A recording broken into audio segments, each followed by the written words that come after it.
Canal Livros Falantes. Audiolivro, O Testamento, de John Grisham, capítulo 3. Sned encontrava-se 2 passos atrás do Sr. Phelan, e por uma fração de segundos, pensou que poderia detê-lo. O choque que sentiu ao ver o homem de idade, não só a se levantar e caminhar, mas também, praticamente a correr para a morte, o deixou imobilizado. Havia muitos anos que o Sr. Phelan tinha perdido a capacidade de se deslocar com tanta rapidez. Sned chegou junto do gradeamento, limitando-se a soltar um grito de horror, após o que, sentindo-se impotente, ficou a olhar para o Sr. Phelan, que caía silenciosamente, se contorcendo e esbracejando, à medida que cada vez ia ficando menor e menor, até que acabou por se estatelar no pavimento. Sned enclavinhou as mãos no topo do gradeamento, olhando sem querer acreditar no que via, e então, começou a chorar. Josh Stafford chegou à varanda um passo atrás de Sned, testemunhando a maior parte da queda. Tudo aquilo aconteceu com enorme rapidez, pelo menos o salto. A queda por si só deu a impressão de ter durado 1 hora. Um homem que pesava aproximadamente 75 quilos, caiu de uma altura de cerca de 90 metros, em menos de 5 segundos. Todavia mais tarde, Stafford contou a algumas pessoas que o velho tinha flutuado por uma eternidade, como uma pena branca rodopiante, levada ao sabor do vento. Logo atrás de Stafford, Chip Durban chegou perto do gradeamento, tendo assistido apenas ao impacto da queda do corpo contra o pátio de tijolos, situado entre a entrada da frente e um caminho circular. Por qualquer razão que lhe era desconhecida, Durban segurava o envelope, que num gesto abstrato se apoderou, durante o tumulto que a tentativa de agarrar Troy tinha provocado. Sentindo os efeitos do ar gélido, teve a sensação de que o envelope era bastante mais pesado, enquanto mais abaixo, avistava uma cena, que parecia ter sido tirada de um filme macabro, olhando os primeiros observadores que se aproximavam do local da tragédia. A queda livre de Troy Phelan não atingiu o elevado nível de dramatização que ele mesmo sonhou. Ao invés de ter flutuado até o solo como um anjo, no mergulho perfeito de cisne, com a túnica de seda, adejando atrás de si perante as famílias, que havia ele imaginado, estariam a abandonar o edifício precisamente no momento certo, em choque, à vista de todo aquele horror. Mas na verdade, a única testemunha da sua queda foi um empregado de escritório de um escalão inferior, que trabalhava na seção de pessoal e que num passo apressado, atravessava o parque de estacionamento, depois de um almoço bastante prolongado num bar. O homem ouviu uma voz, que o levou a olhar para o último andar, observando aterrorizado, um corpo desnudado, de pele pálida, que caía e esbracejava, com o que parecia ser um lençol ao redor do pescoço. Estatelou-se de costas sobre o piso de tijolos, produzindo um estrondo abafado, que qualquer pessoa esperaria de um impacto com aquelas características. O empregado de escritório correu para o local, ao mesmo tempo que um dos seguranças reparou algo anômalo, saindo disparado do seu posto, próximo da entrada principal da Torre Phelan. Nem o empregado de escritório, nem o segurança, conheciam o Sr. Troy Phelan. Consequentemente, nenhum dos dois identificou de início os restos mortais, que olhavam, estupidificados. O corpo descalço, contorcido e nu, sangrava à vista de todos, com um lençol amarfanhado nos braços. De fato, estava sem dúvida nenhuma morto. Uns escassos 30 segundos depois, e Troy teria tido seu desejo satisfeito. Dado que haviam sido conduzidos a uma sala no 5º andar, Tira, Humble e a respectiva comitiva de advogados, acompanhados do Dr. Taishin, foram os primeiros a abandonar o edifício. Por conseguinte, os primeiros a se depararem com o suicídio. Tira! Gritou.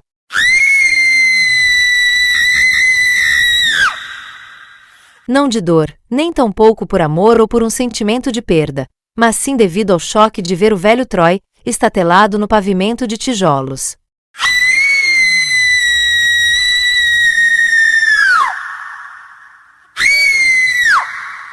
Gritos tão altos, capazes de perfurar os tímpanos de qualquer pessoa, que foram ouvidos com toda clareza por Sned, Stafford e Durban, 14 andares mais acima. Humble, pensou que a cena era bastante aprazível.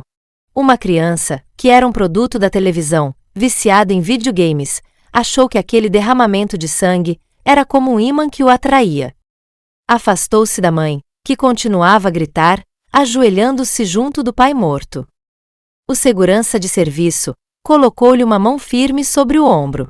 É o Troy Phelan, disse um dos advogados, mantendo-se inclinado por cima do cadáver. Não me diga! Retorquiu o segurança. Meu Deus! Meu Deus! Exclamou o empregado de escritório. Do interior do prédio, começaram a sair mais pessoas, que corriam para o local do acidente. Jane, Geena e Cody, com seu psiquiatra, o Dr. Flowey e os respectivos advogados, foram os próximos a sair. Desta feita, não se ouviram gritos, nem desfalecimentos. Mantinham-se juntos, formando um grupo apertado, bastante afastados de Tira e da comitiva, olhando embasbacados para o pobre Troy, assim como todos os outros. Começaram a ouvir-se os ruídos, emitidos pelos walkie-talkies, quando chegou outro segurança que assumiu o controle da situação. Este último chamou uma ambulância. Mas vocês não estão vendo que ele já está morto? De que vai adiantar chamar uma ambulância agora? Perguntou o empregado da seção de pessoal, que, em virtude de ter sido o primeiro a chegar ao local do incidente, assumia um papel mais preponderante no desenrolar da situação. Você por acaso vai querer levar ele no seu carro? Inquiriu o último segurança. Humble mantinha-se atento ao sangue, que a essa altura preenchia as fissuras entre os tijolos, correndo em ângulos perfeitos, por um declive pouco acentuado, na direção de uma fonte de água congelada, ao pé de um mastro de uma bandeira. Entretanto, chegou um elevador apinhado, ao átrio do piso térreo do prédio.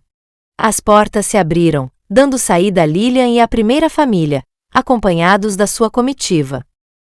TJ e Rex, em tempos passados, haviam sido autorizados a manter escritórios no edifício. Por este motivo, tinham estacionado na parte de trás. Todos os elementos deste grupo viraram à esquerda, dirigindo-se a uma saída, até que alguém perto da entrada principal começou a gritar. O Sr. Phelan saltou! O Sr. Phelan saltou! Inverteram a direção dos seus passos, transpondo apressadamente a porta principal. Saíram para o pátio de tijolos, perto da fonte, onde se depararam com o cadáver. Graças a este acontecimento, não teriam de esperar pelo tumor. Joshua Stafford necessitou de 1 minuto mais ou menos para se recompor do choque, recomeçando a raciocinar, como advogado que era. Aguardou até que a terceira e última família surgiu no piso térreo do prédio, após o que, pediu a Sned e a Durban que voltassem a entrar no edifício. A câmera filmadora continuava ligada. Sned colocou-se de frente para a câmera, ergueu a mão direita e jurou dizer a verdade. Em seguida, esforçando-se para conter as lágrimas, descreveu o que tinha acabado de testemunhar. Stafford abriu o envelope, de onde retirou as folhas de papel amarelo, que colocou suficientemente perto da câmera, para que pudessem ser filmadas. Perguntou Stafford, mostrando-lhe os papéis. Você viu o Sr. Troy Phelan assinar esses papéis? Sim, eu o vi assinar estes papéis. Há apenas alguns segundos. E esta é a assinatura dele? Sim, é. O senhor confirma que ele declarou que este é o seu último testamento e que contém as suas últimas vontades? Ela disse que isso era o seu testamento. Stafford recolheu os papéis, antes que Sned pudesse lê-los. Repetiu o mesmo processo de testemunho com Durban, após o que, se colocou em frente da câmera filmadora, apresentando a sua versão dos acontecimentos. A câmera foi desligada, e os três desceram pelo elevador até ao piso térreo do prédio, a fim de prestarem respeitosamente as últimas homenagens ao Sr. Phelan. O elevador estava lotado de empregados do grupo Phelan, que se mostravam abismados, embora ansiosos por aquele último olhar de relance tão raro ao homem de idade. O edifício começava a se esvaziar. O choro soluçado de Sned, que se colocou em um canto, era abafado. Os seguranças haviam obrigado a multidão a recuar, deixando Troy sozinho, no seu charco de sangue. Neste momento, começou-se a ouvir o som de uma sirene que se aproximava. Houve alguém que tirou fotografias, para imortalizar o momento da morte daquele homem. Em seguida, o corpo foi coberto por um cobertor negro. Pouco depois, o choque provocado por aquela morte que as famílias sentiram foi suplantado por ligeiras ferroadas de pesar. Mantinham-se de cabeça baixa, com olhos que fitavam tristemente o cobertor negro, enquanto organizavam os seus pensamentos em preparação para os assuntos que estavam por vir. Era impossível olhar para Troy sem pensar em dinheiro. A tristeza pela morte de um familiar, com quem não se mantinha contato, até mesmo em relação a um pai, não pode ser obstáculo a 500 milhões de dólares. No tocante aos empregados, o choque deu lugar à confusão. É sério, o corpo está bem ali. Ai meu Deus, não quero nem olhar. Eu criei coragem. E vi com meus próprios olhos. Inacreditável. É sério. Ele nunca tinha gostado das pessoas. Os rumores abrangiam todas as hipóteses. Será que não foi alguém que o empurrou? Eu não duvido de nada. Será que não foi o mordomo? No edifício, trabalhavam alguns vice-presidentes, que ocupavam cargos importantes, que o viam apenas uma vez por ano. Uma vez que a empresa era gerida tão eficazmente sem ele, com certeza que os seus postos de trabalho se encontravam assegurados. Para os psiquiatras Adele, Flo e Taishin, o momento estava cheio de tensão. Declara-se, unanimemente, que um homem está mentalmente são, e poucos minutos depois, ele salta para a morte. E contudo, até mesmo um homem tresloucado pode ter um intervalo de lucidez. Esse era o termo legal, que eles repetiam mentalmente a si próprios, tremendo de frio, entre a multidão que se juntara. Doido varrido, mas com um intervalo nitidamente lúcido, no meio de toda a sua loucura, poderia sim dar execução a um testamento válido. Estavam decididos a defender com firmeza as suas opiniões. Graças a Deus que tudo tinha sido gravado em filme. O velho Troy era astuto. E estava lúcido. Quanto aos advogados, o choque passou-lhes com rapidez, não havendo lugar para qualquer sentimento de desgosto. Com expressões soturnas, permaneciam junto dos seus clientes, mantendo-se atentos àquela cena, digna de dó. Os honorários advocatícios seriam avultados. Entretanto, surgiu uma ambulância que atravessou o pavimento de tijolos, detendo-se perto do cadáver de Troy. Stafford passou por baixo do cordão que interditava o local, murmurando algumas palavras aos seguranças. Com rapidez, o corpo foi colocado sobre uma maca, onde seria transportado. Troy Phelan tinha mudado a sua sede, para a região norte da Virgínia, mudança que se efetuou há 22 anos, com a finalidade de fugir dos impostos aplicados em Nova York. Despendera 40 milhões, na sua torre e terrenos circundantes, montante este, que duplicou muitas vezes, por ter domiciliado seus negócios na Virgínia.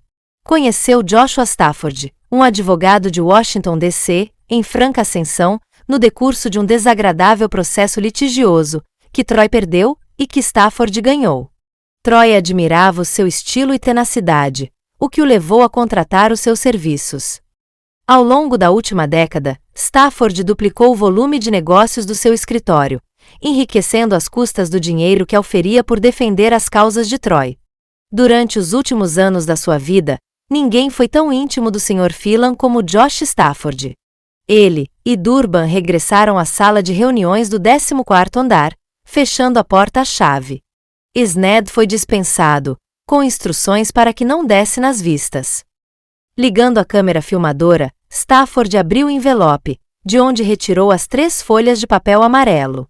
A primeira página era uma carta que Troy lhe endereçara. Começou a falar para a câmera. Esta carta tem a data de hoje, segunda-feira, dia 9 de dezembro de 1996. Foi escrita à mão, e eu sou o destinatário, tendo-me sido remetida por Troy Phelan. É composta por 5 parágrafos. Passo agora a ler estes parágrafos na íntegra, e sem qualquer omissão, como foram escritos, nas próprias palavras de Troy Phelan. Caro Josh, neste momento já morri, e estas são as minhas instruções que quero que as sigas escrupulosamente. Caso seja necessário, deves recorrer ao litígio para que os meus desejos sejam inteiramente cumpridos.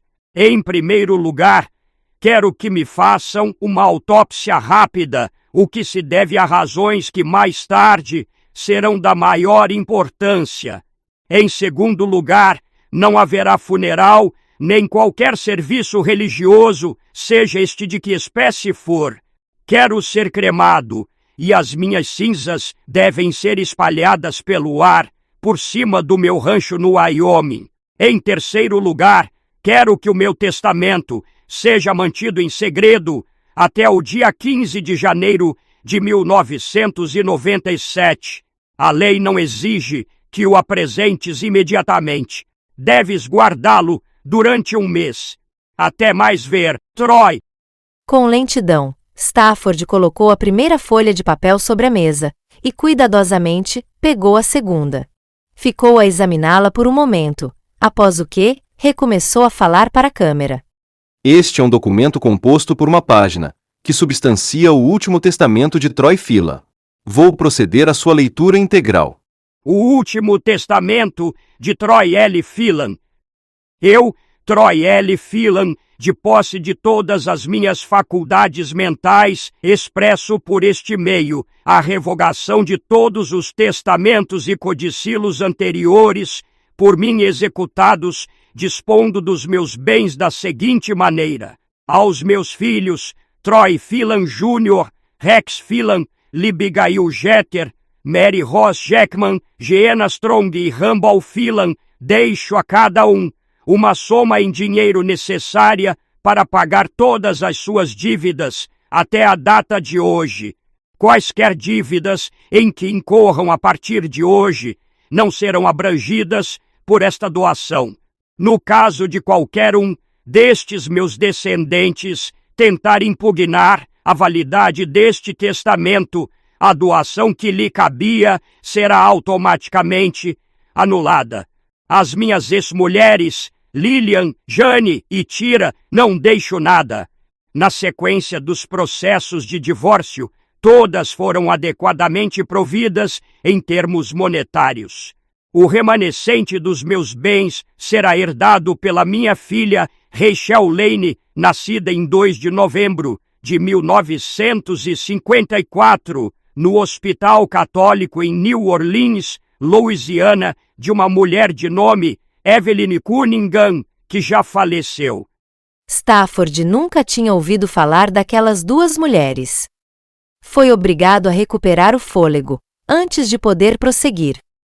Nomeio meu advogado, Joshua Stafford, depositário de toda a minha confiança, como testamenteiro deste testamento, concedendo-lhe plenos poderes, sem quaisquer restrições, na execução do mesmo. Este documento foi holografado por mim e contém as minhas últimas vontades. Todas as palavras foram escritas pelo meu próprio punho e passo a assiná-lo. Assinado no dia 9 de dezembro de 1996, às 15 horas, por Troy L. Phelan. Stafford colocou o documento em cima da mesa, pestanejando para a câmera. Precisava dar um passeio ao redor do edifício. Talvez uma rajada daquele ar gélido lhe fizesse bem, mas obrigou-se a continuar. Pegou a terceira folha de papel, dando seguimento ao assunto. Esta é uma nota composta por um parágrafo, que uma vez mais, me é endereçada. Vou proceder à sua leitura, integralmente. Josh, Rachel Lane é uma missionária da organização Tribos Universais, presentemente em missão na fronteira Brasil-Bolívia. Trabalha junto de uma tribo indígena numa região remota conhecida pelo nome de Pantanal. A cidade mais próxima é Corumbá. Para mim foi impossível descobrir o seu paradeiro. Durante os últimos 20 anos, não mantive qualquer contato com ela. Assinado por Troy Phelan. Durban desligou a câmera filmadora e começou a andar ao redor da mesa, cujo perímetro percorreu 2 vezes, enquanto Stafford lia e relia aquele documento. Josh, você sabia que ele tinha uma filha ilegítima?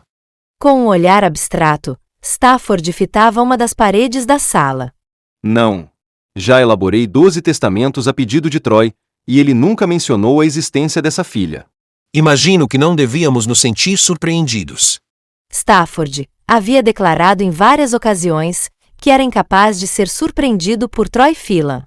Tanto nos negócios, como na sua vida particular, o homem mostrava-se sempre extravagante e caótico. Stafford havia ganhado milhões, correndo atrás do seu cliente, para apagar os incêndios que ele ateava. Mas, de fato, sentia-se abismado. Tinha acabado de testemunhar um suicídio, em circunstâncias bastante dramáticas, durante o qual um homem que esteve confinado a uma cadeira de rodas, inopinadamente se levantou, começando a correr. Naquele momento, encontrava-se de posse de um testamento válido, que nos escassos parágrafos, redigidos apressadamente, nomeava como herdeira de uma das maiores fortunas do mundo uma desconhecida, sem a menor indicação de planeamento em relação aos bens. O imposto sucessório seria brutal. Cara, preciso de uma bebida, meu parceiro. Ainda é bem cedo, mas acho que eu também preciso de uma. Ambos se dirigiram para a porta contígua, entrando no gabinete do Sr. Phelan, onde encontraram tudo aberto. A atual secretária e todos os outros que trabalhavam no 14º andar continuavam no piso térreo do prédio. Depois de terem entrado, trancaram a porta e apressadamente começaram a inspecionar as gavetas das mesas e armários arquivo. Troy havia esperado que procedessem daquela maneira. Noutras circunstâncias, nunca teria deixado seus espaços particulares destrancados. Ele sabia de antemão que Stafford agiria de imediato. Na gaveta do meio da sua mesa de trabalho, encontraram um contrato celebrado com um crematório em Alexandria, com data de 5 semanas atrás. Por baixo deste, havia uma pasta com uma documentação relativa às missões tribos universais. Reuniram tudo o que podiam levar consigo, e foram à procura de Sned, instruindo-o para que fechasse o gabinete à chave. Doutor, o que é que o último testamento contém? Sned estava pálido, e tinha os olhos inchados. O Sr. Phelan não podia morrer daquela maneira, sem que lhe legasse qualquer coisa. Apenas alguns meios que lhe permitissem sobreviver. Afinal, tinha sido um serviçal fiel ao longo de 30 anos. Stafford respondeu: Lamento, não posso lhe dizer. Voltarei amanhã para fazer um inventário de tudo isso. Não permita a entrada a quem quer que seja. Claro que não. Anuiu Sned numa voz sussurrada, recomeçando a chorar. Stafford e Durban passaram a meia hora seguinte com o policial, numa situação de rotina. Mostraram-lhe o local onde Troy se jogou por cima do gradeamento, facultando-lhe o nome das testemunhas, e descrevendo sem grandes pormenores o conteúdo da última carta e testamento. Não restava a menor dúvida de que se tratava de um suicídio. Antes de sair do edifício, o policial deu o caso por encerrado, assim que recebesse o relatório da autópsia. Foram encontrar o cadáver nas instalações do médico legista, onde se inteiraram da forma como a autópsia seria efetuada.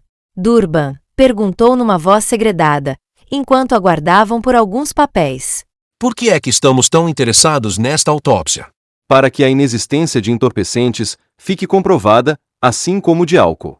Nada que pudesse ter afetado as capacidades de raciocínio de Troy Phelan. Ele pensou em tudo. Eram quase 18 horas, quando conseguiram ir a um bar no Hotel Villard, próximo da Casa Branca, a 2 quarteirões do escritório dos 2 advogados. Só depois de uma bebida bem forte, é que Stafford conseguiu esboçar o primeiro sorriso. Ele pensou em tudo, não é verdade? Ele é um homem deveras cruel. Você quer dizer, era? Era nada. É. Ele continua conosco. Troy continua a controlar as coisas. Comentou Durban, embrenhado nos seus pensamentos. O choque já começava a se dissipar, contudo a realidade começava a se instalar. Você pode imaginar o dinheiro que aqueles idiotas vão gastar no próximo mês? Na minha opinião, é um crime não falar para eles sobre esses documentos. Não podemos. Recebemos as nossas ordens. Para os advogados, cujos clientes só raramente falam uns com os outros, a reunião foi um momento de insólita cooperação. O maior egocentrista presente na sala era Hark Gettis. Um litigante turbulento, que representava os interesses de Rex Phelan, Havia já vários anos. Hark tinha insistido para que esta reunião se realizasse pouco depois de ter regressado ao seu escritório, na Avenida Massachusetts. De fato, ele compartilhou em segredo uma ideia aos advogados que representavam TJ e Libbigail no momento em que estes observavam o corpo do velho, que era colocado na ambulância. Era uma ideia tão boa que os outros advogados não podiam apresentar quaisquer objeções. Chegaram aos escritórios de Getz, depois das 17 horas, acompanhados pelos psiquiatras Flowey, Zadel e Taschen. Eram aguardados por um estenógrafo do tribunal e por 2 câmeras de vídeo. Por razões mais que evidentes, o suicídio era o responsável pelo nervosismo que sentiam. Cada um dos psiquiatras foi interrogado, separada e individualmente durante muito tempo, a fim de darem as suas impressões quanto ao estado do Sr. Phelan antes de se jogar da varanda. Entre os 3, não havia resquício de dúvida quanto ao fato de o Sr. Phelan saber com toda exatidão o que se propusera fazer, afirmando que ele se encontrava de posse de todas as suas faculdades mentais, pelo que a sua competência testamentária era mais do que suficiente para o efeito. A insanidade mental não é um requisito indispensável para que alguém cometa suicídio, fizeram eles questão de acentuar a cautela. Quando os advogados, 13 no total, conseguiram reunir todas as informações possíveis, Getz deu a reunião por encerrada. Eram quase 20 horas.